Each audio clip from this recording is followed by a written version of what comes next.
Hello student, education 24 में आपका स्वागत है। आज की इस वीडियो में मैं आपको बीए फर्स्ट ईयर के सेकेंड सेमेस्टर में आपका जो सब्जेक्ट है एंशिएंट हिस्ट्री यानी कि प्राचीन इतिहास, उसके अंदर कौन कौन से क्वेश्चन आने वाले हैं, इस वीडियो के अंदर मैं आपको आने वाले क्वेश्चन के बारे में बताऊंगा। सो आप इस वीडियो को ध्यान से देखिएगा ताकि आपको आने वाले क्वेश्चन के बारे में अच्छे से पता चल सके। और जो भी स्टूडेंट बीए फर्स्ट ईयर के अंदर है, जिनका सेकेंड सेमेस्टर का एग्जाम चल रहा है या फिर सेकेंड सेमेस्टर का एग्जाम होने वाला है, वो लोग कमेंट करके जरूर बताएं कि नेक्स्ट क्वेश्चन पेपर उनको किस सब्जेक्ट के ऊपर चाहिए, ताकि आपके कमेंट के अनुसार मैं आपको क्वेश्चन पेपर दे सकूँ। तो ये बिना किसी देरी के हम लोग शुरू करते हैं। और एंशिएंट हिस्ट्री के अंदर जो भी क्वेश्चन आने वाले हैं, उन आने वाले क्वेश्चन में सबसे पहले अति लघु उत्तरीय प्रश्नों के बारे में जानते हैं। तो यहाँ पे अति लघु उत्तरीय प्रश्नों में पहले प्रश्न की बात की जाती है। यहाँ पे आपका पहला प्रश्न दिया हुआ है, इतिहास के स्रोत क्या है। पहला प्रश्न कह रहा है कि इतिहास के स्रोत क्या है। यहाँ पे आपको सबसे पहले इतिहास के स्रोत बताना है। अब अगले क्वेश्चन की बात की जाए तो यहाँ पे आपका दूसरा क्वेश्चन दिया हुआ है, साहित्यिक स्रोत के रूप में पुराणों का मूल्यांकन कीजिए। दूसरा क्वेश्चन कह रहा है जो साहित्यिक स्रोत है, यहाँ पे आपको साहित्यिक स्रोत के रूप में पुराणों का मूल्यांकन करना है। अब अगले क्वेश्चन की बात की जाए तो यहाँ पे आपका तीसरा क्वेश्चन दिया हुआ है, शैशुनाग या शिशुनाग वंश पर एक संक्षिप्त टिप्पणी लिखिए। तीसरा क्वेश्चन कह रहा है जो शैशुनाग वंश है या फिर जो शिशुनाग वंश है, यहाँ पे आपको शैशुनाग या शिशुनाग वंश पर एक संक्षिप्त टिप्पणी लिखना है। अब अगले क्वेश्चन की बात की जाए तो यहाँ पे आपका चौथा क्वेश्चन दिया हुआ है, अजात शत्रु पर एक संक्षिप्त लेख लिखिए। चौथा क्वेश्चन कह रहा है जो अजात शत्रु है, यहाँ पे आपको अजात शत्रु पर एक संक्षिप्त लेख लिखना है। अब अगले क्वेश्चन की बात की जाए तो यहाँ पे आपका पांचवा क्वेश्चन दिया हुआ है, सिकंदर के साथ युद्ध में पोरस के पराजय के क्या कारण थे। पांचवा क्वेश्चन कह रहा है जो सिकंदर के साथ पोरस का युद्ध हुआ था, उसमें पोरस के पराजय के क्या कारण थे। यहाँ पे आपको बताना है कि सिकंदर के साथ जो पोरस का युद्ध हुआ था, उसमें पोरस के पराजय के क्या कारण थे।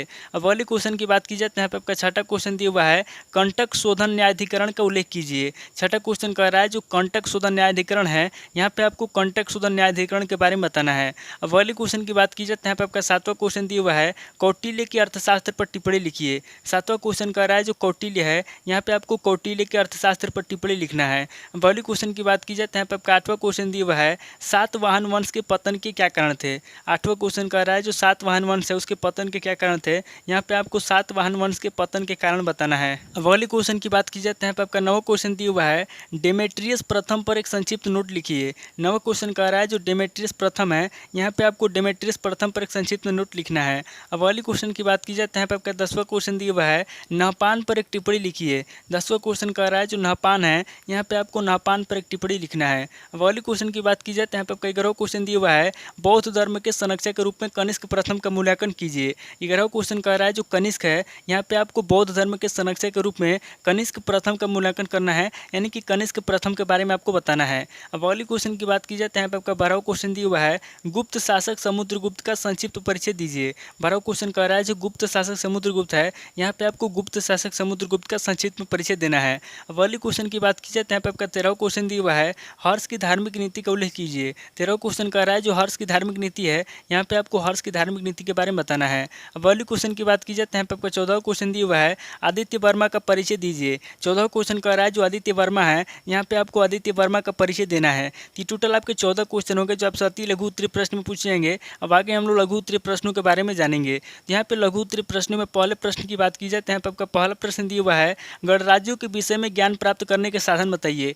पहला प्रश्न कह रहा है जो गणराज्य हैं, यहाँ पे आपको गणराज्यों के विषय में ज्ञान प्राप्त करने के साधनों के बारे में बताना है। अब अगले क्वेश्चन की बात की जाए तो यहाँ पे आपका दूसरा क्वेश्चन दिया हुआ है, अजात शत्रु पर एक संक्षिप्त लेख लिखिए। दूसरा क्वेश्चन कह रहा है जो अजात शत्रु है, यहाँ पे आपको अजात शत्रु पर एक संक्षिप्त लेख लिखना है। अब अगले क्वेश्चन की बात की जाए तो यहाँ पे आपका तीसरा क्वेश्चन दिया हुआ है, धन नंद पर एक संक्षिप्त टिप्पणी लिखिए। तीसरा क्वेश्चन कह रहा है जो धन नंद है, यहाँ पे आपको धन नंद पर एक संक्षिप्त टिप्पणी लिखना है। अब अगले क्वेश्चन की बात की जाए तो यहाँ पे आपका चौथा क्वेश्चन दिया हुआ है, अर्थशास्त्र पर एक संक्षिप्त टिप्पणी लिखिए। चौथा क्वेश्चन कह रहा है जो अर्थशास्त्र है, यहाँ पे आपको अर्थशास्त्र पर एक संक्षिप्त टिप्पणी लिखना है। अब अगले क्वेश्चन की बात की जाए तो यहाँ पे आपका पांचवा क्वेश्चन दिया हुआ है, कलिंग युद्ध पर टिप्पणी लिखिए। पांचवा क्वेश्चन कह रहा है जो कलिंग युद्ध है, यहाँ पे आपको कलिंग युद्ध पर टिप्पणी लिखना है। अब अगले क्वेश्चन की बात की जाए तो यहाँ पे आपका छठा क्वेश्चन दिया हुआ है, सातवाहनों के मूल निवास स्थान पर टिप्पणी लिखिए। छठा क्वेश्चन कह रहा है जो सातवाहन है उनके जो मूल निवास स्थान है, यहाँ पे आपको सातवाहनों के मूल निवास स्थान के बारे में बताना है। अब अगले क्वेश्चन की बात की जाए तो यहाँ पे आपका सातवां क्वेश्चन दिया हुआ है, महाराष्ट्र उज्जैन के क्षत्रप की संक्षिप्त विवेचना कीजिए। सातवां क्वेश्चन कह रहा है जो महाराष्ट्र उज्जैन के क्षत्रप है, यहाँ पे आपको महाराष्ट्र उज्जैन के क्षत्रप की संक्षिप्त विवेचना करना है। अब अगले क्वेश्चन की बात की जाए तो यहाँ पे आपका आठवां क्वेश्चन दिया हुआ है, कनिष्क के राज्यारोहण की तिथि पर प्रकाश डालिए। आठवां क्वेश्चन कह रहा है जो कनिष्क है, यहाँ पे आपको कनिष्क के राज्यारोहण के बारे में बताना है। अब अगले क्वेश्चन की बात की जाए तो यहाँ पे आपका नवा क्वेश्चन दिया हुआ है, गुप्त इतिहास की जानकारी के विविध स्रोतों पर एक टिप्पणी लिखिए। नवा क्वेश्चन कह रहा है जो गुप्त इतिहास है, यहाँ पे आपको गुप्त इतिहास की जानकारी के विविध स्रोतों पर एक टिप्पणी लिखना है। अब अगले क्वेश्चन की बात की जाए तो यहाँ पे आपका 10वां क्वेश्चन दिया हुआ है, प्रवरसेन प्रथम के राज्यकाल तक वाकाटक वंश के इतिहास निरूपित कीजिए। 10वां क्वेश्चन कह रहा है जो प्रवरसेन प्रथम है, यहाँ पे आपको प्रवरसेन प्रथम के राज्यकाल तक वाकाटक वंश के इतिहास के बारे में बताना है। अब अगले क्वेश्चन की बात की जाए तो यहाँ पे आपको 11वां क्वेश्चन दिया हुआ है, हर्षकालीन इतिहास के जानने के साधनों का वर्णन कीजिए। 11वां क्वेश्चन कर रहा है जो हर्षकालीन इतिहास है, यहाँ पे आपको हर्षकालीन इतिहास के जानने के साधन के बारे में बताना है। अब अगले क्वेश्चन की बात की जाए तो यहाँ पे आपका 12वां क्वेश्चन दिया हुआ है, मौखरी वंश के ऐतिहासिक स्रोत क्या है। 12वां क्वेश्चन कह रहा है जो मौखरी वंश है उसके ऐतिहासिक स्रोत क्या है, यहाँ पे आपको मौखरी वंश के ऐतिहासिक स्रोतों के बारे में बताना है। टोटल आपके 12 क्वेश्चन हो गए जो आपसे लघु उत्तरीय प्रश्न में पूछे जाएंगे। अब आगे हम लोग दीर्घ उत्तरीय प्रश्नों के बारे में जानेंगे। तो यहाँ पे दीर्घ उत्तरीय प्रश्नों में पहले प्रश्न की बात की जाए तो यहाँ पे आपका पहला प्रश्न दिया हुआ है, प्राचीन इतिहास जानने के साहित्यिक स्रोतों पर प्रकाश डालिए। पहला प्रश्न कह रहा है जो प्राचीन इतिहास है, यहाँ पे आपको प्राचीन इतिहास जानने के साहित्यिक स्रोतों के बारे में बताना है। अब अगले क्वेश्चन की बात की जाए तो यहाँ पे आपका दूसरा क्वेश्चन दिया हुआ है, प्राचीन भारतीय गणराज्यों की उत्पत्ति की विवेचना कीजिए। दूसरा क्वेश्चन कह रहा है जो प्राचीन भारतीय गणराज्य हैं, यहाँ पे आपको प्राचीन भारतीय गणराज्यों की उत्पत्ति के बारे में बताना है। अब अगले क्वेश्चन की बात की जाए तो यहाँ पे आपका तीसरा क्वेश्चन दिया हुआ है, भारत पर सिकंदर के आक्रमण का संक्षिप्त विवरण प्रस्तुत कीजिए। तीसरा क्वेश्चन कर रहा है जो सिकंदर है, यहाँ पे आपको भारत पर सिकंदर के आक्रमण का संक्षिप्त विवरण प्रस्तुत करना है। अब अगले क्वेश्चन की बात की जाए तो यहाँ पे आपका चौथा क्वेश्चन दिया हुआ है, चंद्रगुप्त मौर्य के जीवन चरित्र और उपलब्धियों का विवेचन कीजिए। चौथा क्वेश्चन कह रहा है जो चंद्रगुप्त मौर्य है, यहाँ पे आपको चंद्रगुप्त मौर्य के जीवन चरित्र के बारे में बताना है और उसकी उपलब्धियों का विवेचन करना है। अब अगले क्वेश्चन की बात की जाए तो यहाँ पे आपका पांचवा क्वेश्चन दिया हुआ है, अशोक के धर्म की प्रमुख विशेषताओं की विवेचना कीजिए। पांचवा क्वेश्चन कह रहा है जो अशोक है, यहाँ पे आपको अशोक के धर्म के प्रमुख विशेषता बताना है। अब अगले क्वेश्चन की बात की जाए तो यहाँ पे आपका छठा क्वेश्चन दिया हुआ है, पुष्यमित्र शुंग के शासनकाल की प्रमुख घटनाओं का विवेचन कीजिए। छठा क्वेश्चन कह रहा है जो पुष्यमित्र शुंग है, यहाँ पे आपको पुष्यमित्र शुंग के शासनकाल की प्रमुख घटनाओं के बारे में बताना है। अब अगले क्वेश्चन की बात की जाए तो यहाँ पे आपका सातवां क्वेश्चन दिया हुआ है, कनिष्क प्रथम के शासनकाल की उपलब्धियों का वर्णन कीजिए। सातवां क्वेश्चन कह रहा है जो कनिष्क प्रथम है, यहाँ पे आपको कनिष्क प्रथम के शासनकाल की उपलब्धियों के बारे में बताना है। अब अगले क्वेश्चन की बात की जाए तो यहाँ पे आपका आठवां क्वेश्चन दिया हुआ है, समुद्रगुप्त के विजय अभियान और उसके साम्राज्य विस्तार की विवेचना कीजिए। आठवां क्वेश्चन कह रहा है जो समुद्रगुप्त के विजय अभियान है, यहाँ पे आपको समुद्रगुप्त के विजय अभियान के बारे में बताना है और उसके साम्राज्य विस्तार की विवेचना करना है। अब अगले क्वेश्चन की बात की जाए तो यहाँ पे आपका नवा क्वेश्चन दिया हुआ है, चंद्रगुप्त द्वितीय के शासनकाल का इतिहास लिखिए। नवा क्वेश्चन कह रहा है जो चंद्रगुप्त द्वितीय है, यहाँ पे आपको चंद्रगुप्त द्वितीय के शासनकाल के इतिहास के बारे में बताना है। अब अगले क्वेश्चन की बात की जाए तो यहाँ पे आपका 10वां क्वेश्चन दिया हुआ है, कुमारगुप्त प्रथम के जीवन चरित्र तथा कीर्तियों का वर्णन कीजिए।